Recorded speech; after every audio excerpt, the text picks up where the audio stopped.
As a new business studies student, one of the first questions you're likely to be asked by a teacher or a tutor is, well, what's a business? Now, for me, as a teacher with my class, that could take an hour to have that discussion where we root around and we find different businesses and we say, well, what unites them? What makes them a business? For me, in a nutshell, I think there has to be two key characteristics for a business. First of all, I think there needs to be some element of satisfying consumers' needs. If you're not satisfying consumers' needs, then I don't know what it is the hell you are doing. Presumably you're doing something for your own benefit. Well, that's not a business, that just sounds like some sort of self-interested activity. That's not to say it's wrong, but it doesn't sound like a business to me. So I think you need to be satisfying consumers' needs, and I think you need to be doing that by producing a good or providing a service. Well, that consumer could be anybody, it could be an individual, but similarly it could be another business. You could have a business to business, for example. So there you go, satisfying consumers' needs by providing a good or providing a service.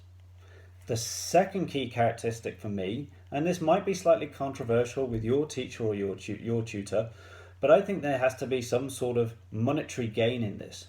That we're doing this in order to gain money. I'm not saying it's profit, but I am saying there has to be some sort of monetary transaction from the consumer towards you, the business owner. Now, why do I say that?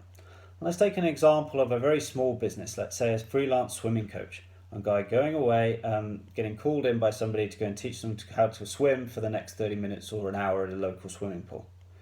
Now, if I'm doing that and I'm not getting paid, is that a business?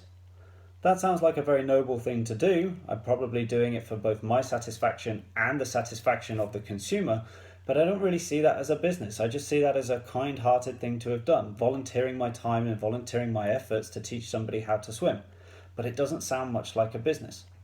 Similarly, if I'm running a gym and people are coming into my gym and using my equipment and using my weights and getting great satisfaction out of that, great for them. That's a really noble thing for me to provide for people. But if they're not paying for it, then that doesn't sound like a business.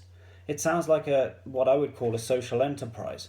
Yeah, when you're gathering the resources together to provide something for somebody to satisfy their needs, but in this case you're not getting any monetary gain from it, and therefore I don't think that can be classed as a business.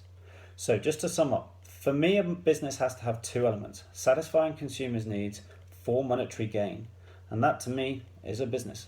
Good luck.